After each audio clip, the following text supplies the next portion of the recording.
Hello there, everybody. I don't know what's going on, but bro said big Twitch changes, so let's watch. Since I happen to be on Twitch. Today we're going to talk about one of my two great passions, live streaming.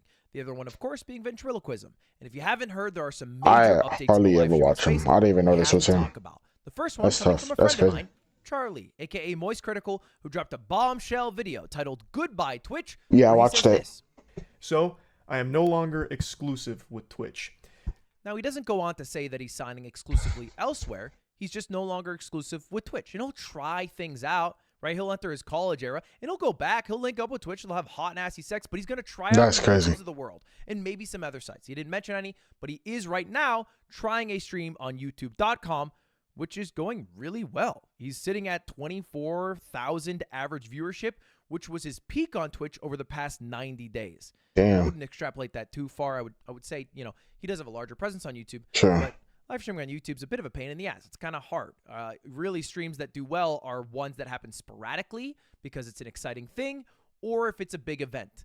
Otherwise, you can probably look at a lot of the streamers who switch from other websites to YouTube and see a decrease in viewership generally. It's just, I don't know. It's just, you know, they just got to work on some things. We'll talk about that another day. But let's focus on the big YouTube would be the best streaming site if they actually took it serious, but they don't, because they're like, we'll let other people have that, because we got videos. competitor We that's got making big a videos, huge I splash guess. in the headlines, Kick.com. And of course, they had the XQC signing. We talked Rage about that just one. signed there too. There's been I'm a pretty couple sure. of other signings that have happened over the past week, and something even I more was just seeing that right interesting now. than just paying a lot of big streamers millions of dollars. But first, they signed Your Rage. Yep. He did the classic. I got a few options. Which one am I gonna pick? Are we not even putting YouTube on a fucking truck anymore to pick? Like, is it that much of a joke? People live stream here, okay? This is a real establishment funny. where live streams happen. Anyway, this one was not too much of a surprise because Your Rage has some friends who do already stream on Kick.com. But it was a little bit more of a surprise when it was announced that Sapnap would also be going to I don't know who Kick.com. this is. If you don't know, Sapnap is a Minecraft creator. Oh. And if you've been at Kick.com, it's not exactly ripe with Minecraft creators. That's not the demographic that currently operates in that space. He is the first of that. It's kind of like Hikaru when he went over there. You don't really think of it as the chess hub, but you know, you got to start somewhere. Somebody's got to be the first. Now, we're going to talk about why this signing is a little bit more problematic in a bit. But first, For is Twitch? it working? Is signing people making Kick bigger? I mean, they're still massively smaller than Twitch. You know, Twitch, at least according to this website, is getting billions of visits a month. And It's because what Kick has to do, right? They have to get one of the Spanish-speaking ones, because there'd be some big Spanish channels that I don't even watch. But yeah, maybe some big Spanish channels that are just there. Two, they have to make it like, I'm pretty sure there was like something about like them not having the app or something like that. I don't know about that. And then three, if the two is actually right and it's not, but if it is correct and their app is already straight, then this number three would be number two. Number three would be, I feel like if they could get it on PlayStation, because when I did used to watch streams, which I don't know more because almost everybody watches stuff that I would want to react to, right? But if they were to get it on PlayStation or on console, I feel like that would be a very big help, because like a lot of people watch this stuff on console or on phone. So yeah, that's at least what I know. Also, I feel like them having no terms of service, like even if they're really lax on their terms of service, like the one thing that's different between Kick and Twitch is that Twitch is, I don't know if you want to say lax or not lax on their terms of service, because they're depending on who it is, they're iffy, right? They pick their favorites, because one day you could be having sex on stream, you'll get banned for like 3 days, and then another day you could, I don't know, do something dumb, right? Something dumb could happen and you'll be banned indefinitely, and you might not even know the reason why. Like, if Kick has a terms of service but isn't as, or if they're not as strict, they're at least like fair with it, so like everybody knows the rules and like there's no in between. Like, I feel like Kick would be better for creators, right? And so far it's leaning that way, or looking that way, while Twitch is looking worse for creators because of some of the new rules they're implementing. Kick is getting hundreds of millions, but they do seem to be growing. I mean, if you look at their largest day ever, it came directly after the signing of XQC, where they had over 8 million people go to the website. And since then, it went down a bit, but like, let's be fair. You can't sign an XQC every month. You'll be out $1 billion before the end of the year. And they are getting more visits now than they did before some of those major signings, right? Quarter over quarter, they are growing. I think they just hit 12 million users, which is pretty fast. They hit that pretty quickly. And the question most people ask, aren't they like bleeding money? Where's all this money coming from? Is this sustainable? How are they able to afford signing all these people without actually even running ads on their platform? Like, if you go to Kick, you won't receive an ad because they don't have any advertisers at all. Wow. To which the CEO of Kick, Eddie, would say, that makes sense. Care about that. It's not even a problem.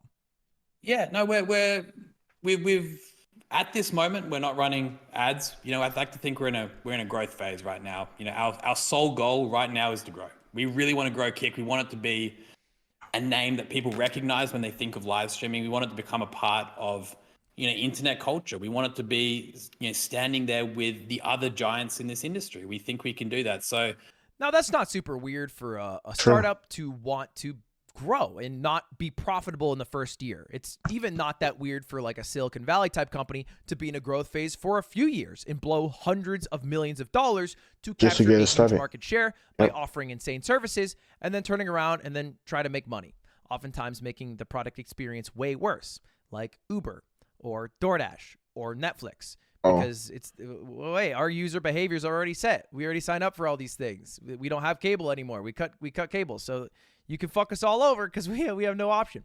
Now, I'm not saying Kick is going to make their experience terrible when they try to become profitable, but it is not that weird to be in a growth phase. How are they funding this growth phase? They haven't gone for several rounds of VC funding, but luckily, a lot of the people who are on the board at Kick are also on the board at stake.com. Yeah. And they're also billionaires. So, you know, a lot of people come to the final conclusion that at its core, Kick is just a marketing vehicle for Stake. I say that's cap because on like even Twitch has their own like gambling area, right? Like you could go in there and there's probably a category for gambling if you really want to find it, right? Or at least they used to. And just because Amazon, I mean, this is kind of a bad example because I think you might get Amazon ads, but I'm not sure. But that's different. Like Amazon's the big parent of Twitch, right? So I don't see why Kick couldn't have a big parent. I would say that a little more accurately, the people at Stake had enough money to go to a new venture, which they are doing with Kick.com. And they have enough runway from all the money they made with Stake to lose money with Kick.com for a while. And it does benefit Stake if there is a place that they get to choose the regulation on for gambling, that they can still allow it on the site as opposed to just being at the whim of another company like YouTube or Twitch who have banned people for doing gambling content, sponsored gambling content in the past. Now, I will stop here to also address that Kick has added some features like the ability to hide you can hide 18 plus content, pools, hot tubs, and bikinis, and also hide slots and casinos from your webpage at all. You just have to go to your settings and profile. Which is cool. I think that is a helpful feature. I've seen it get abused a few times. Like people will just go to the just chatting with both of those categories. But as long as they're good on moderation, that should address that. And they've also added something that I think is way more interesting than paying big creators millions of dollars, which is their Kick Creator Incentive Program. And these are the first people who are in the beta of said program. This dude looks like me. What the hell? They're in the beta. Oh, the creator program? Yeah. That sounds fire though. I like that. The creator program that they have. Of this incentive program. And the question might be, what the hell is it? What does this mean? Basically, they are offering to pay creators for streaming hourly. Yeah, not hourly conditional wages. On running ads, and totally in addition to any subscribers or donations from viewers. It is just the website paying creators outright. And they have a few criteria on how much you get paid. It's based on the number of hours you stream, a flat rate based on Kick's advertising CPMs, which doesn't exist because they don't have ads at the moment, the average viewers you have, and viewer demographics and engagement, which sounds really fucking cool. To be on a website that pays you 95% of the sub revenue and then also is able to pay you hourly if you stream is a huge advantage for smaller creators. So I seen this. I wanted to try it out, but you need to be a partner again. So I would have to grind all over again to get that. I'm not just gonna start off with that. That's one of the disadvantages for me because I'm smaller right now, at least. And then also, what's it called? Like I heard that you needed a face cam, and I don't really want a face cam, honestly. Creators to maybe go full-time streaming because of all that revenue and then up their creation game, right? Not just on Kick, but also on YouTube. Focus on making videos, shorts, TikToks, whatever it is. That is a big buff, and it is cool that they're kicking that off. And That is cool. We'll see how it goes, right? My take right now on Kick.com, I don't know if I would sign with the website. All right. Hey, I'll entertain a conversation. I entertain a conversation with Facebook.com, but it is concerning for someone like me, right? Or a big creator to take millions of dollars. Because the question I always have is, what is the goal with all that capital, right? You have to have a plan with all the money that you would receive that is more valuable than the value maybe taken away from promoting a website that has not the best track record in terms of protecting communities and content moderation. Which we're going to talk about in just a moment. However, if you're a smaller creator and this is an opportunity to go full time, I say fuck it. I say get the bag. I say take them for all they're worth, for as long as they're able to pay people out at such a huge loss. Because why not? If it is the dream of all dreams. We accept a lot of evils in our lives, all right? I drink fucking Nestle water occasionally because I'm fucking thirsty, and they're also an evil. But if it's in your self-interest, if it works for you, I say go for it. I hold more judgment for people who are already millionaires. They don't really need more millions of dollars unless they have some really cool plan to do with all that money. Anyway, back to the issues with Quick, which is their lack of protecting certain communities. Specifically, if you go on that website, the cover boy of it, Aiden Ross, the guy who is kind of the face of Kick in some ways, his chat is they're ruthless, bro. They really want to kill a lot of minority groups all the time. Which is crazy. And Tubbo talked about this after the signing of Sapnap, who is a creator with a younger demographic and a gayer demographic. Is people in communities such as... That's why, like, even if they do have a TOS and it's not as lax or it's not as strict, at least make it like fair. That's what I was talking about, the TOS. LGBTQIA+, younger demographic and stuff like that. I feel like this platform is not a safe place to be openly trans, not a safe place to be openly Jewish. And look, Tubbo's 100% right that the chats go fucking crazy. They say some unhinged shit on Kick.com.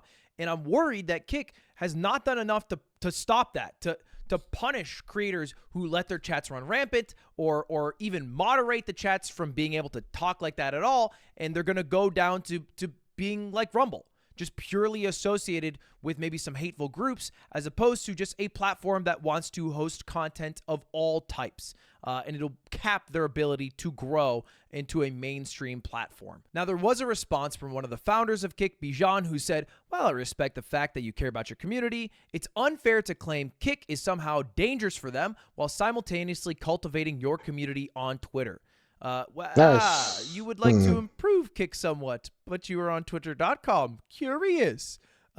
We have platform-wide AI moderation on both video content and chat messages, and we are a young platform, so give us a chance. What the heck?"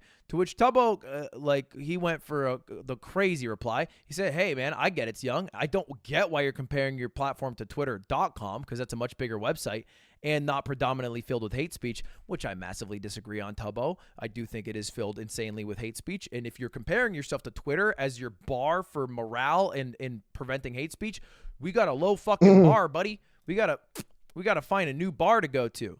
I would argue that the reason you cultivate a platform on Twitter is because it has market share and has dominated the space. And its recent changes have actually moved a lot of creators off of Twitter. So you don't want to be comparing yourself to them.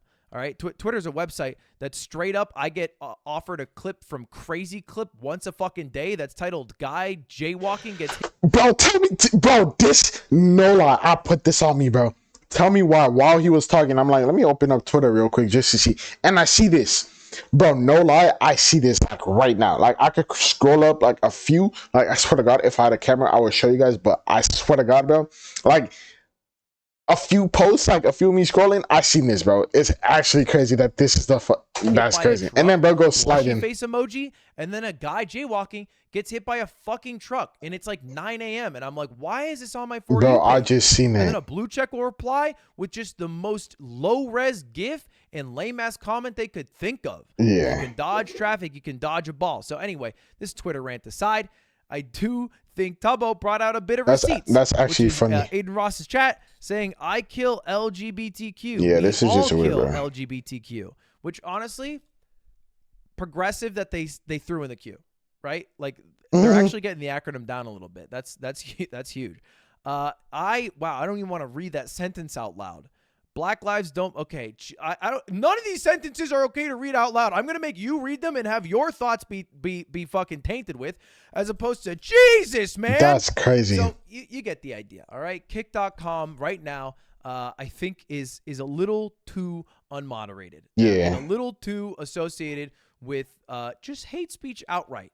And so a creator like Sapnap going over will be an interesting test. We will see. It'll probably right? change it Is up he a little going to bit. be hate rated by the people who are around him? I don't think so. Will the people who go to Sapnap stream feel comfortable being on that stream?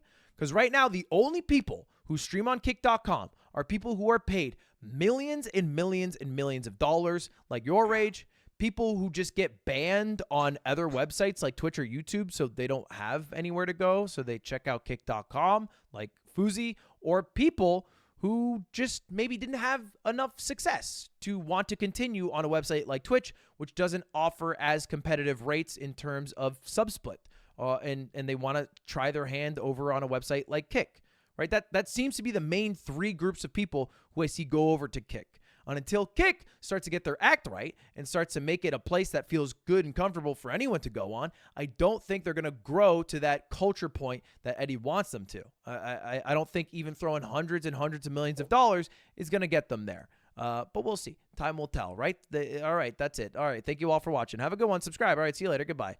See you later. Have a good one. Why is he waiting for so long? We gonna stay here and see how long he gonna wait for. Okay then. Very, very good video though. Yeah, that's one reason I don't want. Well, there's two reasons I don't really want to switch. One, I basically have to start over. So even though I'm not earning money on, I mean, it doesn't really matter because I'm not really earning money on Twitch for. But I would start over, and then what's it called? I would have to. And then the chat, bro. I don't like that there's no TOS. Like, I don't care if you guys are like loose on the TOS, but like the TOS just has to be fair. Twitch's TOS is like all over the place. I don't know, you can get banned for certain stuff, but then not get banned for other stuff, which is the same stuff. But yeah. But yeah, I don't know. Just if they fix it up more, then yeah, I would go there.